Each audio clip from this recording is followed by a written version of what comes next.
اور جو وہ کام کرے جو اس کا کام نہ ہو، تو سوائے بگاڑ کے کچھ اور نہیں ہے۔ جب اللہ نے بار بار کہہ دیا ہے کہ خلیفہ بنانا میرا کام، امام بنانا میرا کام، ہادی بنانا میرا کام، وقتی طور پر حاکم بنانا میرا کام، تو پھر امت کو یہ کام کرنا ہی نہیں ہے۔ اچھا، اگر آپ آمادہ ہیں تو ایک جملہ کہہ رہا ہوں، تھوڑا سا سنگین ہے۔ امامت کا اور خلافت کا مسئلہ اتنا سنگین ہے، امامت اور خلافت کا موضوع اتنا سنجیدہ ہے، امت جانتی ہے کہ نبی کا جنازہ چھوڑا جا سکتا ہے، خلافت کو نہیں چھوڑا۔ صلوات پڑھنے ذرا محمد و آلہ وسلم۔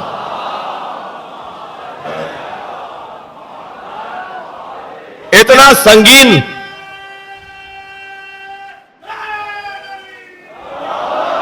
اتنا سنگین موضوع ہے جسے امت اتنا احترام دیتی ہو، امت اتنی اہمیت دیتی ہو، تو کیا اللہ اس مسئلے کے اوپر اپنا کوئی انتظام نہیں کرے گا؟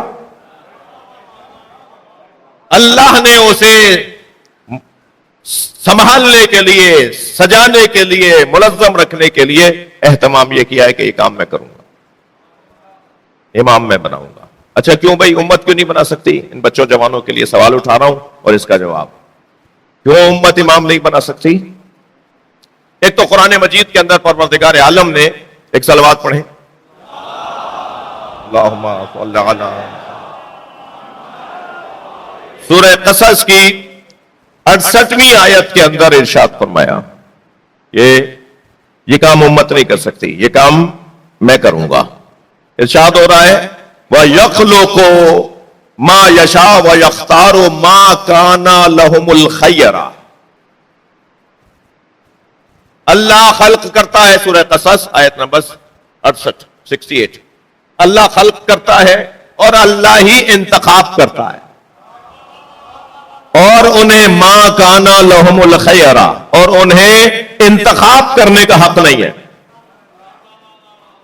خالق بھی اللہ ہے اور انتخاب کرنے والا بھی اللہ ہے۔ مخلوقات الہی میں سے کسے کیا منصب اور مقام دینا ہے، یہ کام بھی اللہ کا ہے۔ خلق بھی وہی کرے گا اور انتخاب بھی وہی کرے گا، اور صاف کہہ دیا اس نے سورہ قصص کے اندر کہ ما کانا لہم الخیرہ، لوگوں کا اختیار نہیں ہے کہ وہ انتخاب کریں، انتخاب کا حق لوگوں کو نہیں ہے۔ یا اللہ، ایک جانب تو کہتا ہے کرم نہ بنی آدم، ایک جانب تو کہتا ہے اشرف المخلوقات، ایک جانب تو کہتا ہے کہ لقد خلقنا فی احسن تقویم، ایک جانب تو کہتا ہے کہ یہ مخلوق جو میں نے بنائی ہے اس سے اچھی مخلوق بنی نہیں سکتی، ایک جانب تو اس انسان کو اتنا مقام اور اتنی اہمیت دیتا ہے، اور پھر تو کہہ رہا ہے کہ اس کو انتخاب نہیں ہے، اس کو اختیار نہیں ہے کہ یہ انتخاب کرے۔ سوال اللہ ہی سے کرتے ہیں، یا اللہ، اللہ ہی جواب دے گا۔ صلوات پڑھیں ذرا محمد و آلہ۔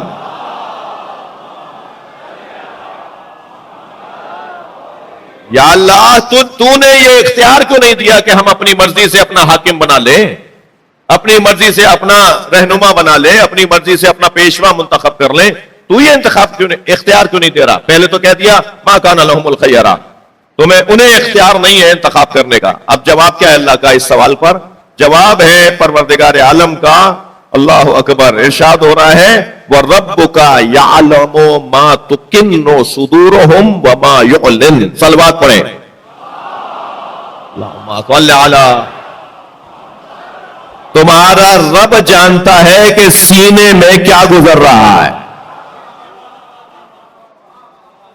جب نیتوں کو اللہ جانتا ہے، تمہارا حاکم میں اسے بناؤں گا جس کی نیت کو میں جانتا ہوں گا۔ اگر تم دوسروں کی نیتوں کو جانتے ہو تو تمہیں اختیار دے دیتا ہوں۔ میں جانتا ہوں آپ کی نیت کو، آپ جانتے ہیں میری نیت کو، ہم ایک دوسرے کی نیتوں کو جانتے ہیں، ہم تو سینوں میں گزرنے والی کیفیات کو نہیں جانتے۔ اور یہاں تو معاملات بھائی انسانیت کے ہیں، یہاں معاملات خیر کے ہیں، بھلے کے ہیں، فلاح کے ہیں، صلاح کے ہیں۔ کیسے اس کے ہاتھ میں امور دے دیے جائیں جس کے بارے میں ہم جانتے ہی نہیں ہیں؟ اس کو کیسے امور اس کے حوالے، کسی کے ہاتھ میں امور کیسے دے دیے جائیں جس جس کو ہم جانتے ہی نہ ہو اس کی نیت کیسی ہے؟ تو اللہ نے کہا خبردار، جب تم نیتوں کو نہیں جانتے تو تمہیں انتخاب کا حق بھی نہیں ہے۔ اب جانے گا وہ، انتخاب وہ کرے گا جو جانے گا، جو نیتوں کو جانتا ہوگا وہی انتخاب کرے گا۔ اور نیتوں کو کون جانتا ہے؟ علیم بذات الصدور، سینوں میں کیا گزر رہا ہے جو جانتا ہے وہی حق انتخاب رکھتا ہے۔ تو طے ہو گیا کہ اللہ منتخب کرے گا۔ عزیزان گرامی، جب اللہ نے منتخب کرنے کی ذمہ داری اپنے ہاتھ میں لی ہے تو کیونکہ یہ سفیر خدا ہے، کیونکہ یہ اللہ کے کمالات کا جلوہ گر ہے، کیونکہ اس کی صفات کا مظہر ہے، لہذا ان کے اندر بھی پروردگار عالم نے خود سے کچھ ایسی کیفیات رکھی ہیں کہ یہ سامنے والے کو دیکھ کر بتا دیتے ہیں کہ یہ سوچ کیا رہا ہے، اس کے دل میں کیا ہے اس وقت۔ لہذا آ کر ایک شخص کہتا ہے مولا آپ اپنے شیعوں کو پہچانتے ہیں؟ حضرت فرمایا میں ان کے نام بھی جانتا ہوں، میں ان کی ولدیت بھی جانتا ہوں۔ ہم جانتے ہیں کہ ہمارے شیعہ، یہ ہمارا شیعہ ہے بھی یا نہیں ہے جی۔ شقیق بلخی روایت کرتے ہیں، صحابی ہیں، کہ میں حج کے سفر پہ تھا کہ میں نے ایک اونی چادر اوڑھے ہوئے جوان کو دیکھا جس کی پیشانی پہ سجدے کا نشان تھا، چہرے پہ نور اور جلالت تھی، لباس اس کا سادہ تھا، چپلیں اس نے ایسی معمولی پہنی ہوئی تھی، اور وہ اپنی ایک گٹھڑی ہاتھ میں لیے ایک پتھر کے اوپر بیٹھا تھا۔ لوگ اپنا سامان اتار رہے تھے مسافر خانے کے اندر مقام قادسیہ کے اوپر، اور سب اپنا اپنا جانور بٹھا کے اور سامان اتار کے مسافر خانے میں جاتے تھے، اور وہ اکیلا وہاں بیٹھا تھا۔ وہ کہتا ہے، شقیق بلخی کہتے ہیں کہ میں نے یہ سوچا کہ شاید یہ کوئی صوفی ہے، یہ کوئی صوفی ہے، یہ کسی سے مانگے گا، کسی کو تنگ کرے گا، کسی کو تنگ کرے گا، پیسے مانگے گا، ان کے ساتھ بیٹھ کے کھانا کھائے گا، ان کے کھانے میں کھانا کھائے گا کہ مجھے بھی ساتھ کھلا لو۔ یہ ذہن میں لے کر کہنے لگے کہ میں قریب جانے لگا کہ اس کو جا کے کہوں کہ کسی کو تنگ مت کرنا جی۔ تو جیسے ہی کہتے ہیں میں قریب بڑھا تو مجھے دیکھ کر ایک سر اٹھایا اور مجھے دیکھ کر کہا یا شقیق اجتنبوا کثیرا من الظن ان بعض الظن اسم، اے شقیق بدگمانیوں سے بچو۔ میں سلوات پڑھے، میں روایت سناؤں۔ سورہ حجرات کی 15ویں آیت پڑھی، یا شقیق بدگمانیوں سے بچو، بعض بدگمانیاں گناہ ہیں، یعنی بعض باتیں سوچنا بھی گناہ ہے۔ عمل گناہ ہوتا ہے نا، قرآن کہہ رہا ہے سوچ بھی گناہ ہے۔ بعض سوچ ایسی ہیں جو گناہ ہے، اپنے والدین کے لیے بعض چیزیں سوچنا، ائمہ کے لیے بعض چیزیں سوچنا، ان بعض الظن اسم، قرآن ہے یہ کہتا ہے کہ ایک دم میرے ہاتھ پیر کانپنے لگے کہ یہ تو میرا نام بھی جانتے اور میں کیا سوچ رہا تھا وہ بھی جانتے ہیں۔ تو میں نے چاہا کہ آگے بڑھ کے ہاتھ چوم لوں، تو ایک مرتبہ ایک آندھی، ایک ہوا، ایک مٹی اڑی، میں نے ذرا اپنی آنکھوں سے میں دھول مٹی کو بچانے کے لیے ذرا بچا، اور جیسے دیکھا تو پھر وہ غائب۔ کہتے ہیں قافلہ دوبارہ چلنا شروع ہوا، اور پھر مقام زبالہ پہ جا کے قافلہ رکا، اونٹ رکنے لگے، سواریاں بیٹھنے لگیں، میں نے اس کو پھر دیکھا، اور وہ ہاتھ میں تسبیح لیے ایک کونے میں اکیلا کسی جگہ پر بیٹھا ہے، تسبیح ذکر کر رہا تھا۔ تو میں نے سوچا کہ اب یہ مجھے نظر آ گئے، اب جا کے ان کا ہاتھ چوموں اور ان سے معافی مانگوں، ان سے کہوں مجھ سے غلطی ہوئی ہے۔ کہتے ہیں کہ میں جیسے ہی آگے بڑھا کہ اتنے فاصلے پہ کہ ان کی آواز مجھ تک اور میری ان تک پہنچے، کچھ فاصلے پر تھا تو ان کی آواز آئی، یا شقیق قال اللہ انی غفار لمن تاب وآمن وعمل صالحا، اللہ نے قرآن میں کہا ہے جو توبہ کرتا ہے میں اسے معاف کر دیتا ہوں۔ شقیق کہنے لگے، اور مجھے یقین بڑھ گیا کہ یہ کوئی ابدال ہے، یہ تو میری ذہن کو پڑھتا ہے، یہ میرے دل کے حالات کو جانتا ہے۔ کہتے ہیں میں بڑھنے لگا آگے، اچانک دو مسافر میرے بیچ میں آ گئے، ان کے اور میرے بیچ میں نے ان سے بچنے کے لیے اپنے آپ کو جو بچایا تو پھر غائب ہو گئے، پھر نظر نہیں آئے۔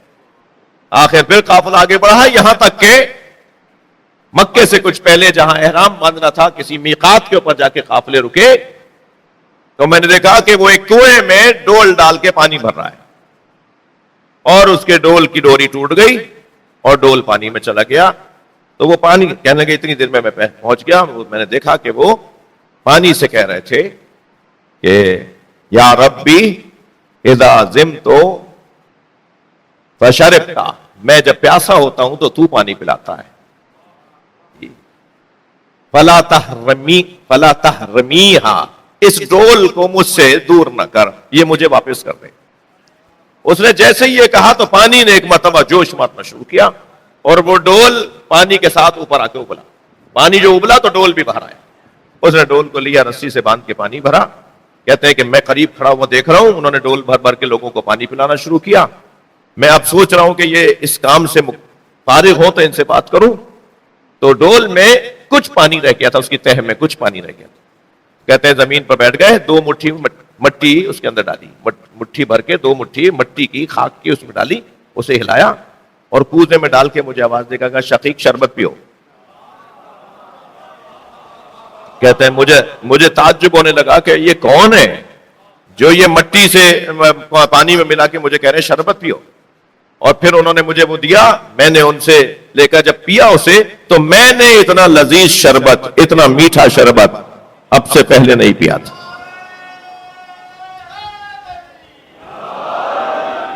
کہتے اللہم صلی علی، کہتے ہیں کہ میں نے چاہا کہ ان سے لپٹ جاؤں اور ان سے معافی مانگوں اور ان سے پوچھوں کہ آپ کون ہیں. تو میں ایسا چاہ رہا تھا کہ برابر میں ایک شخص آ کے بیٹھ گیا اور کہنے لگا تم انہیں نہیں پہچانتے، یہ موسیٰ کاظم ہے. اللہ پھر جنہیں اپنا سفیر بناتا ہے ان کو یہ علم عطا کرتا ہے کہ اس وقت لوگوں کے ذہن میں کیا ہے، لوگ کیا سوچ رہے ہیں. بہت ساری باتیں عزیزان گرامی مسلسل مجلسوں میں، بار بار مجلسوں میں آنے سے مجھے سمجھ میں آئیں گی. چلیے جنہیں سب پتا تھا کہ کیا ہونے جا رہا ہے، رو کر رہے تھے نا امام حسین کو، اور امام فرما رہے تھے کہ ان اللہ یرا قتیلا، اللہ مجھ حسین کو شہید دیکھنا چاہتا ہے. جب جناب ام سلمہ نے فرمایا حسین تمہارے نانا نے مجھے یہ شیشی دی تھی کہ جس میں خاک تھے، جس میں خاک ہے، مٹی ہے، اور مجھ سے کہا تھا ام سلمہ جب یہ خون میں تبدیل ہو جائے تو سمجھ لینا میرا حسین مارا گیا. تو امام حسین نے فرمایا نانی میرا یہ سفر میرا وہی سفر ہے جس میں مار دیا جاؤں گا. تو بی بی نے 2 قدم آگے بڑھ کے فرمایا پھر زینب کو چھوڑ جاؤ. اجرکم اللہ، اجرکم اللہ. تو جناب امام حسین نے فرمایا نانی ان اللہ یرا اسارا، میرے اہل بیت کو اللہ اسیر دیکھنا چاہتا ہے. اجرکم اللہ، اجرکم اللہ. جنگ صفین سے جب امام حسین لوٹ رہے تھے، جنگ صفین سے جب مولا علی لوٹ رہے تھے، امام حسین بھی ساتھ تھے، مگر مولا علی کا یہ واقعہ ہے کہ جب آپ جنگ صفین سے لوٹ رہے تھے تو کربلا سے گزر ہوا، کربلا سے. تو آپ نے جیسے کربلا کی حدود شروع ہوئی تو آپ نے فرمایا کہ قافلہ روکو، یہاں خیمے لگاؤ، میں کچھ دیر بیٹھنا چاہتا ہوں. تو ایک صحابی محترم نے کہا مولا اس سے آگے والی زمین زیادہ آب و ہوا کے حساب سے خوش آب و ہوا ہے، آگے رک لیں. حضرت فرمایا ہاں ہونا مفار عشاق، یہ عاشقوں کے اترنے کی جگہ ہے، یہ عاشقوں کے اترنے کی جگہ ہے. پھر حضرت ایک درخت کے نیچے آپ لیٹ گئے، آپ نے اپنے پیر پھیلائے، لیٹ گئے جیسے استراحت کرتے ہیں. اپنے سر کے نیچے ایک پتھر رکھا تکیے کے طور پر، اپنے پیر پھیلائے مولا علی نے. تو مولا کے لشکر میں سے ایک سپاہی دوڑتا ہوا آیا اور مولا کے پیر دبانے کی اس نے کوشش کی. تو حضرت نے پیر سمیٹ لیے، حضرت نے پیر کھینچ لیا. حضرت نے فرمایا تم میری خدمت کرنا چاہتے ہو، تم میری خدمت کرنا چاہتے ہو تو اس درخت کو اچھی طرح پہچانو. یہاں کھڑے ہو کر میرا حسین پانی مانگے گا، اور تم اس لشکر میں ہو گئے، تم یزیدی لشکر میں ہو گئے، اور میرا حسین پانی مانگے گا، تو میری خدمت کرنا چاہتے ہو تو میرے بچوں کو پانی پلا دو، میرے بچوں کو پانی پلا دینا۔ جب عصر عاشور حضرت علی اصغر کے لیے امام حسین نے پانی مانگا، اجرکم اللہ اجرکم اللہ، جب حضرت علی اصغر کے لیے، اور یہ جو حضرت علی اصغر کے لیے پانی مانگنے کی جو گھڑی ہے نا، اسے امام سجاد بہت یاد کرتے تھے۔ امام سجاد نے جن مصائب کو بار بار دہرایا ہے، کوئی آ کے پوچھتا تھا نا مولا کیا گزری آپ پر، تو کچھ ایسے مصائب تھے جنہیں امام سجاد بار بار دہراتے تھے۔ ان میں سے ایک مصیبت یہ کہ وہ مصیبت کی گھڑی میں کیسے بھلا دوں جب میرے بابا نے دشمن سے پانی مانگا، میرے بابا نے دشمن سے پانی مانگا اور میرے بابا کو دشمن نے پانی نہیں دیا۔ وہ پانی جو مانگا تھا امام حسین نے، وہ حضرت علی اصغر کے لیے پانی مانگا۔ تو امام نے جب پانی مانگا نا بچے کے لیے، تو سامنے جو آ کر جو تانے دے رہے تھے، بے ادبی کر رہے تھے نا، گھوڑے دوڑاتے ہوئے آتے تھے، کچھ نہ کچھ بولتے تھے حضرت کو، کچھ نہ کچھ بولتے تھے، حتیٰ یہاں تک بھی حضرت کو ایک ظالم نے آ کے کہا کہ حسین ابن علی اب اگر تم بیعت بھی کر لو گے نا تو ہم تمہیں پانی نہیں دیں گے۔ اس طرح کے تانے، اس طرح کی اذیتیں، اس طرح کی اعصابی اذیتیں امام حسین کو۔ تو امام حسین نے جب پانی مانگا تو ان لوگوں میں جو آ کے کچھ نہ کچھ کہہ کے جا رہے تھے، ان میں یہ شخص بھی آیا جو مولا علی کے پیر دبانا چاہ رہا تھا نا، یہ شخص بھی آیا۔ تو امام نے فرمایا تم صفین میں میرے بابا کے ساتھ تھے، یہ درخت یاد ہے تمہیں؟ تو کچھ دیر کے لیے گھوڑا روک کے کھڑا ہو گیا، کہنے لگا ہاں یاد ہے۔ حضرت نے فرمایا یاد ہے تو میرے بابا نے کیا کہا تھا تم سے؟ تو اس نے بس اتنا کیا کہ یہ وہاں سے گھوڑا لے گیا اور دور جا کے کھڑا ہو گیا۔ کچھ دیر تک یہ یزیدی لشکر کے ساتھ نہیں رہا، مگر دنیا، پیسہ، لالچ، خوف، اتنی چیزیں تھیں جو یزید کی طرف سے تھیں کہ کوئی خوف کا شکار تھا، کوئی لالچ کا شکار تھا، کسی کو منصب چاہیے تھا، کسی کو کرسی چاہیے تھی، کسی کو پیسہ چاہیے تھا۔ جب جناب زینب کے سر سے چادر اتاری جا رہی تھی نا،